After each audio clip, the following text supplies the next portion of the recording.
일본 기시다 신임 총리가 첫 국회 연설에서 한국은 중요한 이웃이라고 밝혔습니다. 취임 후 한일 관계에 대한 첫 입장 표명이어서 주목됐지만 한국이 해법을 내놔야 한다는 일본 정부의 입장은 이번에도 그대로 반복됐습니다. 도쿄에서 이경화 특파원입니다.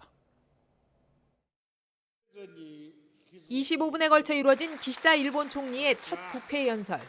외교안보 분야에 대한 입장 표명에서 한국을 언급한 것은 단 두 문장이었습니다. 韓国は重要な隣国です。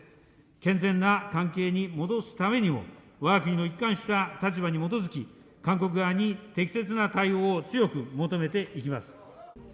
이런 발언은 강제동원과 위안부 문제 등 현안에 대해 한국이 먼저 해법을 내놔야 한다는 기존 입장에 변함이 없음을 보여주는 것입니다.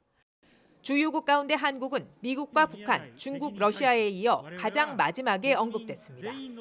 내용은 지난 1월 스가 전 총리 연설과 똑같지만 양국 관계는 대단히 엄중한 상황이라는 말은 이번에 빠졌습니다.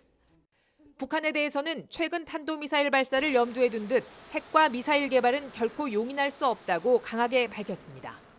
하지만 일본인 납치 문제를 최우선으로 풀기 위해 대화에 나서겠다는 뜻을 다시 드러냈습니다.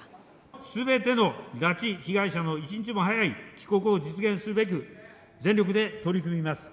私自身、条件をつけずに金正恩委員長と直接向き合う決意です。 일본 외교의 기축인 미일 동맹을 바탕으로 보편적 가치를 공유하는 나라들과 연계해 중국을 견제해 갈 것이라는 입장도 여전했습니다. 특히 일본의 국방력 강화를 추진할 것임을 예고했습니다.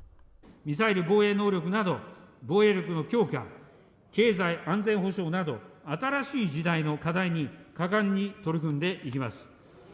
자위대 명기 등을 포함한 헌법 개정에 대해서도 정치권과 국민 사이에 논의가 활발해지기를 기대한다고 밝혔습니다. 기시다 총리는 이번 연설을 통해 아베 스가 정권의 외교안보 노선 계승을 명확히 했습니다. 새 내각이 출범했지만 한일 관계는 돌파구를 찾지 못한 채 당분간 답보 상태에 머물게 될 것으로 보입니다. 도쿄에서 YTN 이경화입니다.